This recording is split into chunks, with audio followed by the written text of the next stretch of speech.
나의 뜻과 하나님의 뜻이라는 제목으로 말씀을 나누고자 합니다. 우리나라에는 나이를 가르켜 달리 부르는 그런 모습들이 있죠. 15세는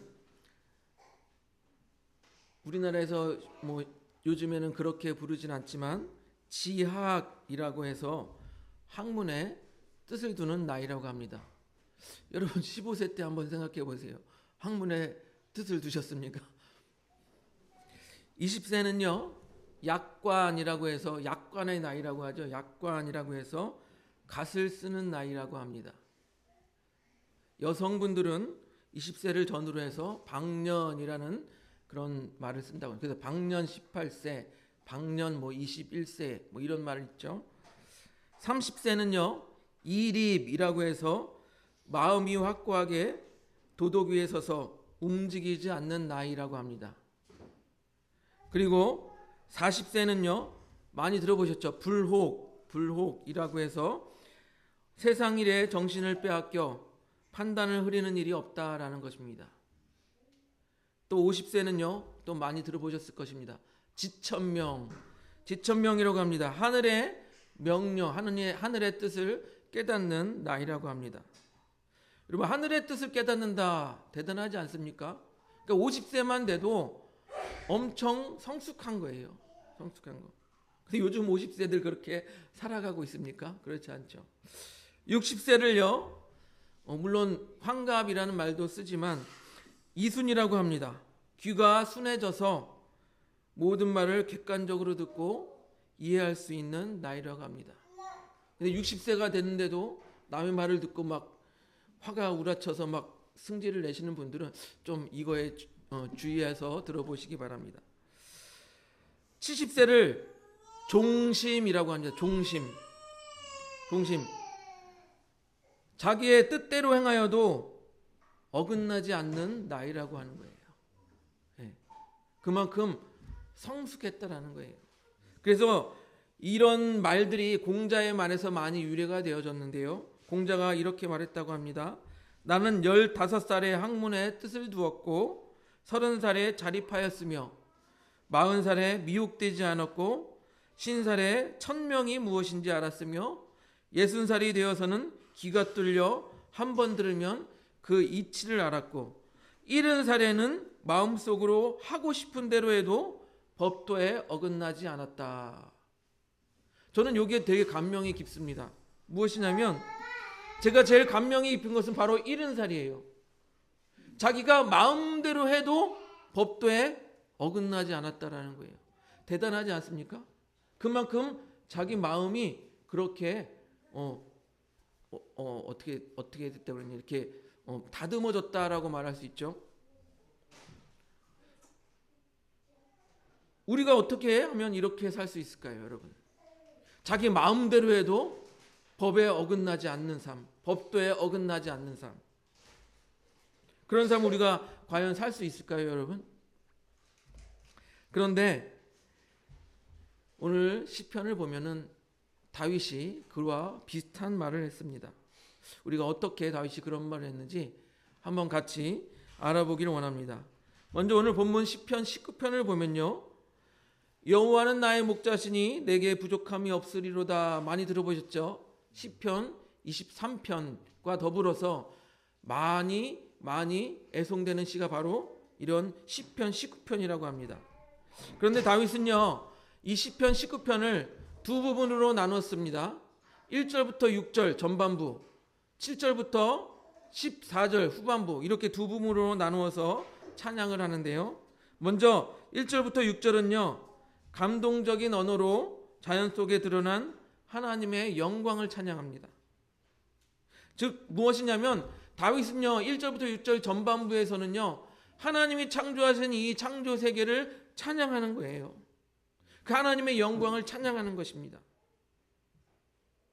여러분 우리는 이 세상이 하나님이 창조하신 것을 믿으시죠? 믿으십니까? 예. 그리고 하나님께서 창조하신 이 창조 세계에는요 하나님의 능력이 담겨져 있고 하나님의 영광이 담겨져 있는 것입니다. 그래서 시편 19편 1절도 그렇게 찬양합니다. 한번 넘겨줘 보실래요? 19편 1절 본문 같이 한번 읽어보겠습니다. 시작. 하늘이 하나님의 영광을 선포하고 궁창이 그의 손으로 하신 일을 나타내는도다. 예. 이 다윗도요, 이 하나님께서 창조하신 이 세상을 하나님의 능력이 가득하다고, 하나님의 영광이 가득하다고 찬양하고 있는 거예요. 그런데 바울도 이와 비슷한 말을 했어요. 바울의 로마서를 보면요, 로마서 1장 20절 넘겨줘 보세요. 로마서 1장 20절 같이 읽어보겠습니다. 시작. 창세로부터 그의 보이지 아니하는 것들 곧 그의 영원하신 능력과 신성이 그가 만드신 만물에 분명히 보여 알려졌나니 그러므로 그들이 핑계하지 못할지니라. 바울도 뭐라고 말하고 있습니까? 이 하나님이 지으신 모든 세계 가운데 하나님의 능력과 하나님의 신성이 담겨져 있다. 그래서 그걸 보는 사람들이 나 하나님 모르는데요, 핑계할 수 없다라는 것입니다. 여러분, 이 자연을 보면서 여러분들 자연을 보면 어떤 생각이 드십니까? 예? 아름답다. 그런 생각 드시잖아요. 이것도 같은 이치예요. 우리가 하나님의 형상을 닮아서 하나님이 지으신 창조 세계를 보고 와, 아름답다. 그렇게 느끼는 것입니다. 하나님께서 창조하신 이 세계를 보면서 우리 인간들도요, 똑같이 감탄하고 아름답게 느끼는 것입니다. 왜 그러냐? 이 창조 세계에 담겨진 하나님의 능력과 신성을 우리가 발견하기 때문인 것입니다. 근데 이것을요, 일반 계시라고 말합니다. 일반 계시. 예, 일반 계시. 하나님이 창조하신 이 모든 세계들을 보면서 하나님을 발견할 수 있다. 이것이 바로 일반 계시라고 말해요. 물론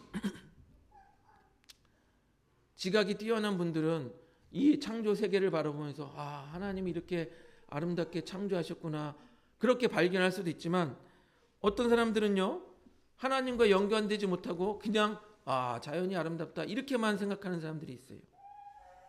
그게 바로 일반 계시의 한계예요. 우리 믿는 사람들은 하나님이 창조하신 아름다운 세계구나 하고 연관지어서, 하나님의 창조와 연관지어서 생각하지만, 그렇지 못한 사람들, 하나님을 믿지 아니하는 사람들은 자연을 보면서 어떻게 합니까? 그냥 예쁘다, 아름답다, 거기에 머무는 거예요. 이게 바로 일반 계시의 한계라는 거예요. 즉 일반 계시에서 하나님을 발견할 수 있지만 모든 사람이 구체적으로 정확하게 하나님을 발견할 수 없다라는 것입니다. 그렇기 때문에 다윗은요, 시편 19편 전반부에서는 일반 계시에 대해서 찬양을 하지만 후반부에서 7절에서 14절은요, 하나님의 특별 계시에 대해서 거론하고 있는 것입니다. 특별 계시 무엇입니까? 하나님의 말씀입니다. 하나님의 말씀. 곧 율법을 통하여서 하나님을 찬양하고 있는 거예요.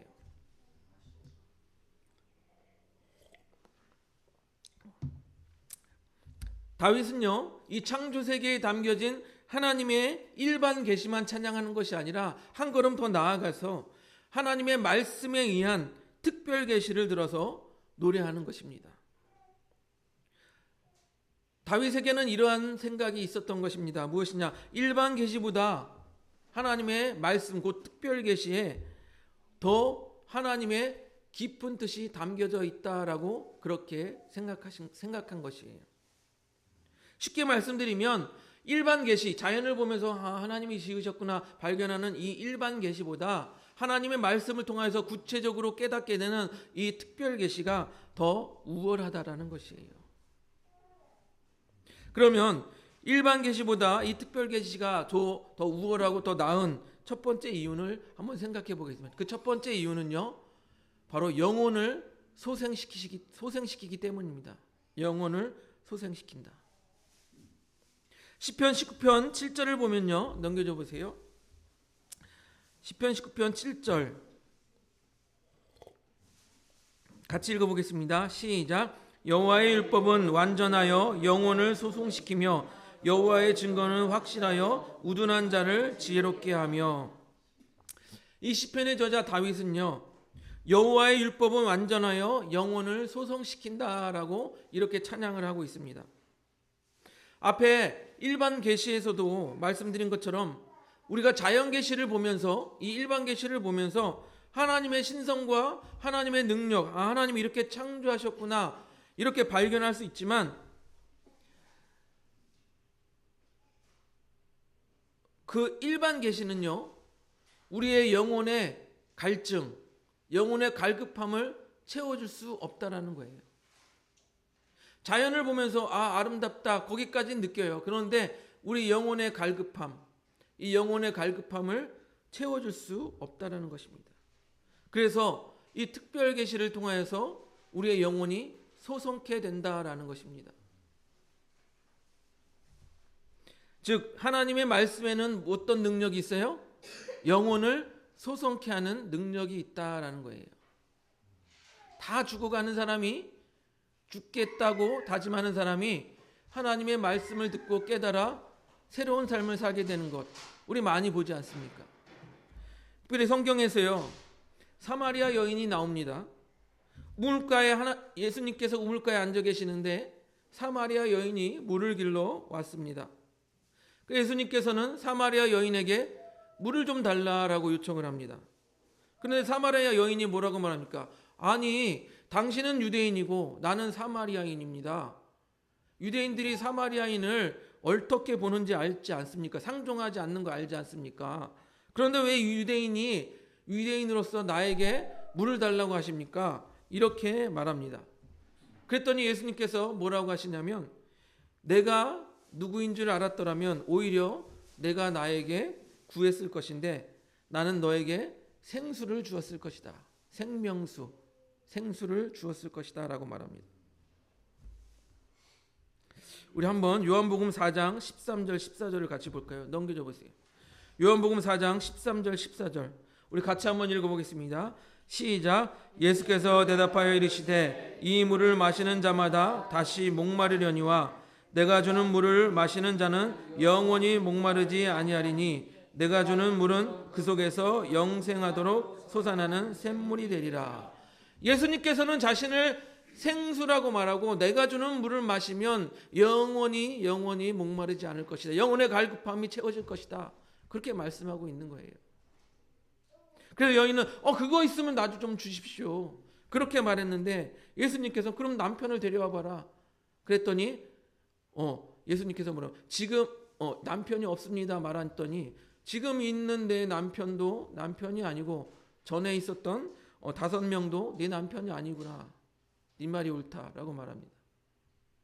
여러분, 남편이 5번, 6번 갈린 여자가 인생이 어땠을까요? 참 많이 굴곡졌겠죠. 많이 힘들었겠죠. 즉 영혼의 갈증이 많은 여인이었어요. 이 사마리아 여인은 영혼의 갈증이 많은 여인이었어요. 그런데 생명수 대신 예수 그리스도를 만나고 기뻐 뛰며 물동이를 내버려 두고 사람들에게 달려가서 동네 사람들 내가 그리스도를 만났습니다 라고 이렇게 기뻐 뛰며 찬양하는 것을 봅니다. 여러분, 말씀을 통해서 영혼이 소성케 되는 것을 보는 거예요. 이렇게 예수님을 알고 말씀을 통해서 예수님을 알고 예수님을 만나면 영혼이 소성하게 되는 것입니다. 즉 말씀이 우리를 생명길로 인도하기 때문입니다. 우리 디모데후서 3장 15절을 한번 같이 보겠습니다. 넘겨줘 보세요. 디모데후서 3장 15절 같이 한번 읽어보겠습니다. 시작.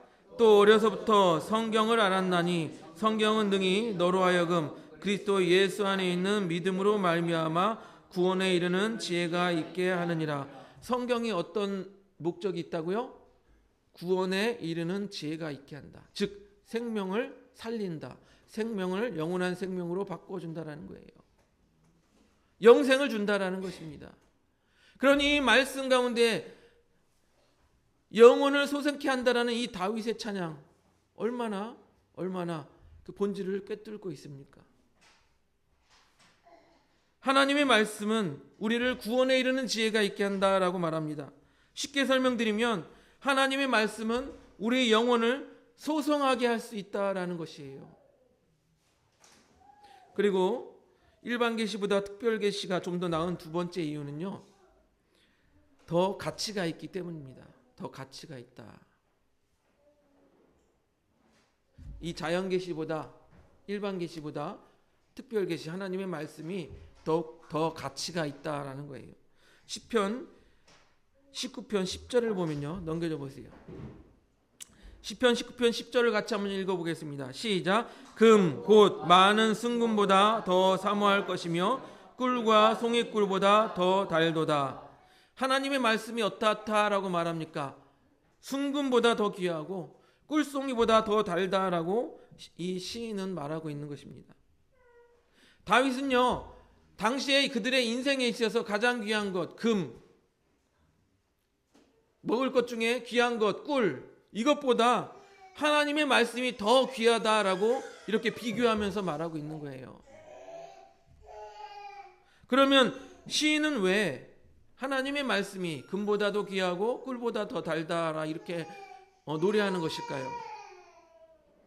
그것은요, 이 하나님의 말씀이 창조주 하나님과 우리 당시의 그 시인이죠, 다윗이죠, 그와의 관계를 정확하게 말해주고 있기 때문이에요. 지금 우리에게 말하면 하나님의 말씀이 하나님과 우리의 관계를 정확하게 말해주고 있기 때문입니다. 여러분, 예전에 영화 같은 것을 보면요, 태어났는데 아기 때 목걸이를 하나 들고 있었다, 반지를 들고 있었다, 혹은 칼을 들고 있었다.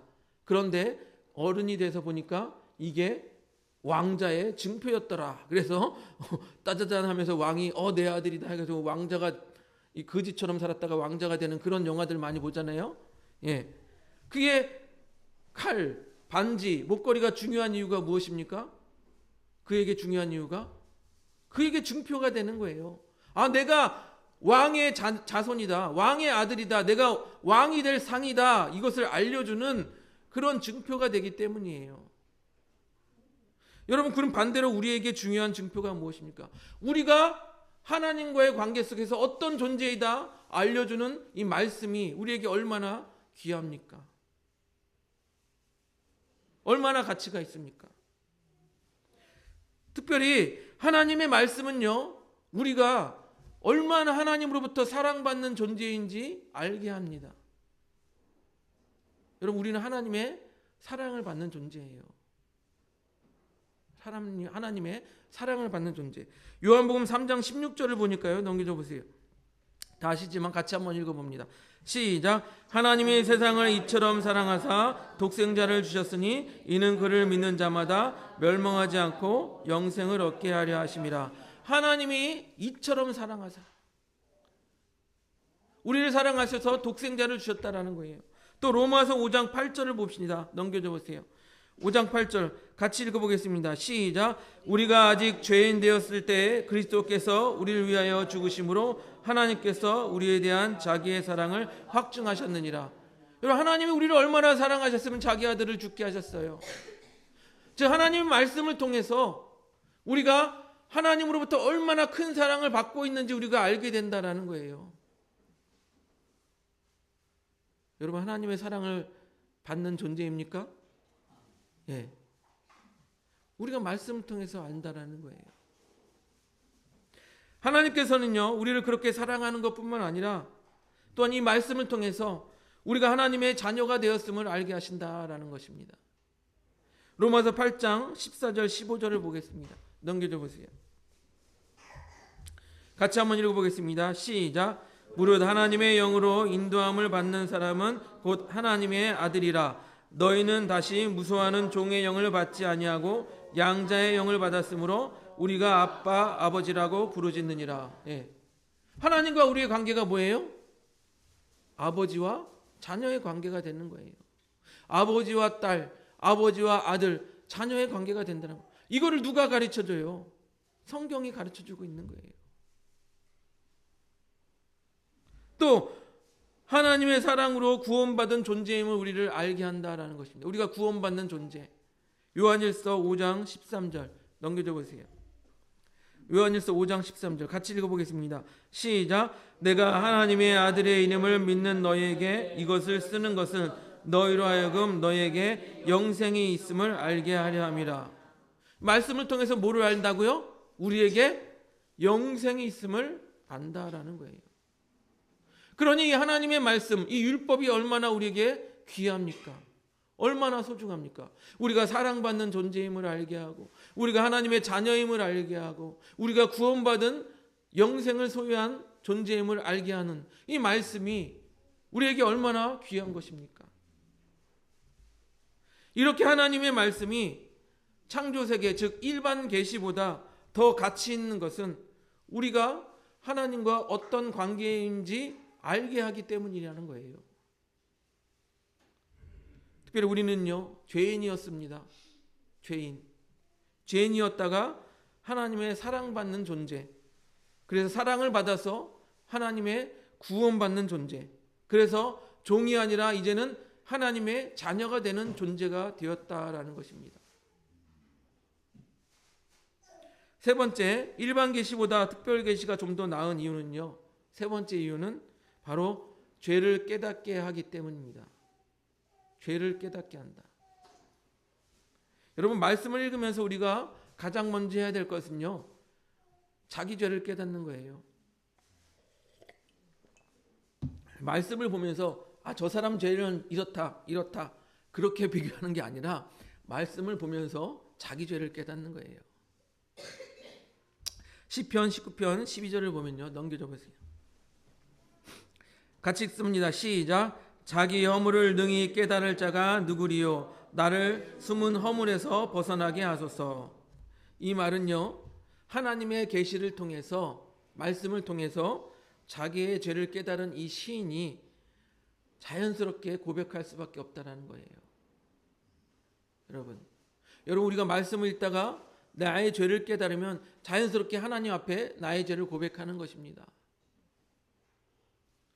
하나님의 특별 계신 이 말씀, 곧 율법은요, 이 우리에게 죄를 깨닫게 한다라는 거예요. 말씀이 없으면요, 우리는 죄를 깨달을 수 없어요. 율법이 없으면요, 우리는 죄를 깨달을 수 없습니다. 왜요? 우리 모든 사람은 지 잘난 맛에 사는 거예요. 내가 뭔 죄가 있어? 나는 법 없이도 살 사람이야. 여러분, 세상 사람들을 보시기 바랍니다. 모두 자기 멋대로 살아가면서 자기는 죄가 없다고 자신만만하면서 살아갑니다. 하지만 하나님의 말씀은 뭐라고 말합니까? 모두가 죄인이다라고 말합니다.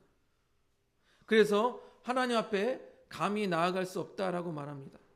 로마서 3장 23절 넘겨줘 보세요. 우리 같이 읽어보겠습니다. 3장 23절 시작. 모든 사람이 죄를 범하였음에 하나님의 영광에 이르지 못하더니. 제가 몇 번 말씀드렸지만 세상 사람들은요, 기본적으로 하나님을 믿지 않으려고 하는 마음이 장착되어져 있어요. 하나님을 인정하지 않으려고 하는 마음이 기본적으로 장착되어져 있어요. 그것이 무엇입니까? 죄예요, 죄. 최초의 사람 아담이 하나님의 명령을 거절하여서 어겨서 죄를 졌는데 그 죄가 우리에게 유전되었다고 하는데 도대체 뭐가 유전되었습니까? 바로 이렇게 유전된 거예요. 하나님을 믿지 않으려는 마음, 하나님을 거부하려는 마음, 이게 유전된 거예요. 그래서 그러면서 어떻게 살아갑니까? 나는 죄 없어. 나는 법 없이도 살 사람이야. 그렇게 자부하면서 살아가지 않습니까? 하나님의 계셔야 될 우리 마음 가운데 주인의 자리에 하나님은 살짝 아니야. 하나님은 완전히 버려놓고 자기가 그 자리에 앉아서 자기가 왕이 되고 자기가 주인이 되어서 살려고 하는 그 마음, 그것이 죄라는 거예요. 그런데 이 하나님의 특별 계신 말씀, 율법이 없는 사람들은 이걸 깨닫지 못해요. 스스로 깨닫지 못해요. 왜? 내가 주인이고 내가 잘났는데, 내 마음대로 이 세상 살아가는데 왜? 누가 뭐라 그래? 오직 성경만이 그 죄를 깨닫게 한다라는 거예요. 오직 말씀만이 그 죄를 깨닫게 한다라는 거예요. 하나님의 특별한 계시, 곧 모든 사람은 죄인이다 라고 하는 말씀이 있기 때문에 우리는 우리의 죄를 깨달을 수 있는 것입니다.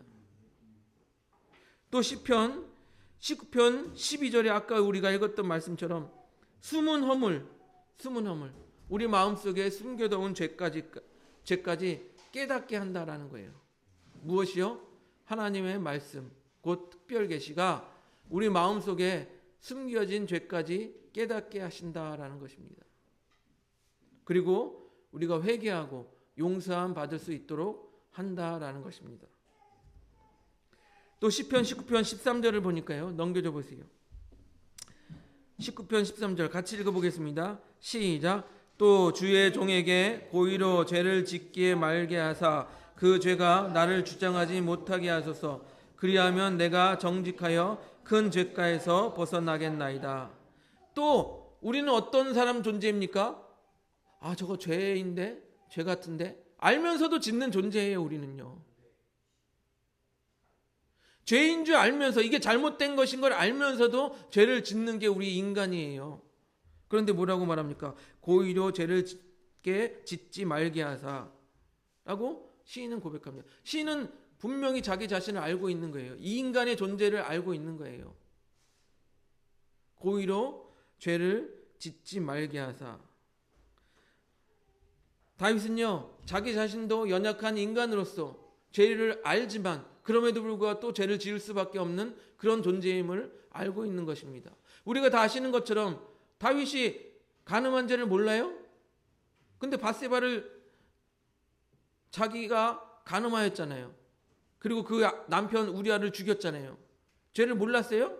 그거 죄인지 몰랐어요? 다윗이? 아는데도 지는 거예요. 지는 거예요. 우리도 죄인 줄 알면서 짓는 경우가 얼마나 많이 있습니까, 여러분? 한번 가슴을 안고 손을 가슴에 얹고 한번 생각해 보세요. 내가 죄인 줄 알면서도 지었던 죄들이 얼마나 있습니까? 그래서 다윗은 그 죄가 나를 주장하지 못하게 하소서 그렇게 고백하고 있는 것입니다. 그렇게 하나님의 율법, 하나님의 말씀을 통해 자신의 죄를 깨달아 큰 죄가에서 벗어날 수 있다라고 고백하는 것이 바로 오늘 말씀인 거예요. 사랑하는 성도 여러분, 시편 19편의 저자 다윗은요, 하나님이 창조하신 세계 일반 계시도 중요하게 생각해서 찬양을 했습니다.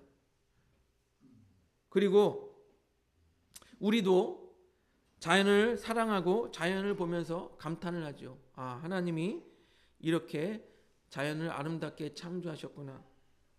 그런데 다윗은 이 일반 계시보다 하나님의 말씀에 담긴 이 특별 계시를 더 귀하게, 더 좋게 생각한 거예요.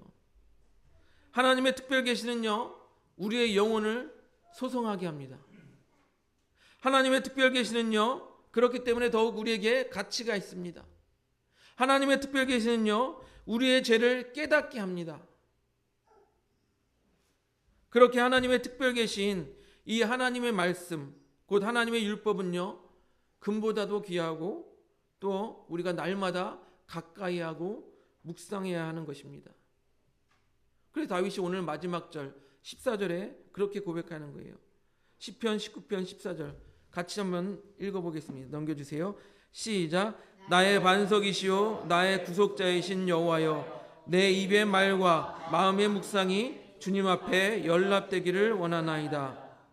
다윗이 뭐라고 말합니까? 내 입에서 나오는 말과 내 마음의 묵상, 내 머릿속의 생각 모든 것이 주께 연락되기를 원합니다. 이 말은 무엇입니까? 내가 겉으로 행동하는 모든 행동과 내 마음속의 모든 생각들이 하나님이 보시기에 하나님의 마음에 들기를 원합니다. 하나님의 기뻐 받으시기에 합당하게 되기를 원합니다. 이 말은 뭐예요? 나의 생각, 나의 행동, 모든 뜻이 하나님의 뜻과 같아지기를 원합니다. 이렇게 고백하는 거예요. 앞에서 공자가 뭐라고 말했습니까? 이른 사례는 마음속으로 하고 싶은 대로 해도 법도에 어긋나지 않는다라고 말했어요. 오늘 말씀을 보니까 내가 하고 싶은 대로 해도 하나님의 뜻과 어긋나지 않는다.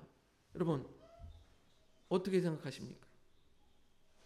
공자는요 70대가 되어서야 비로소 마음속으로 하고 싶은 대로 해도 법도에 어긋나지 않는다라고 했는데, 우리는요 어떻습니까? 우리가 날마다 하나님의 말씀 가운데 거하고 말씀을 묵상하고 말씀대로 살려고 노력하면 우리가 지금도 마음대로 해도 하나님의 뜻에 어긋나지 않는 삶을 살 수 있는 것 아니겠습니까, 여러분? 그것이 곧 하나님의 말씀이 우리 안에 거하는 삶인 거예요. 그래서 우리가 이렇게 고백할 수 있는 것 아니겠습니까? 하나님의 말씀을 묵상하니 내 마음대로 해도 하나님의 뜻과 맞았더라. 이렇게 우리가 고백할 수 있는 것 아니겠습니까? 내가 늘 말씀을 가까이 하고 말씀을 묵상하고 말씀대로 살려고 노력했더니 내가 마음대로 해도 하나님의 뜻과 맞았더라. 이렇게 고백하는 삶 얼마나 멋있습니까?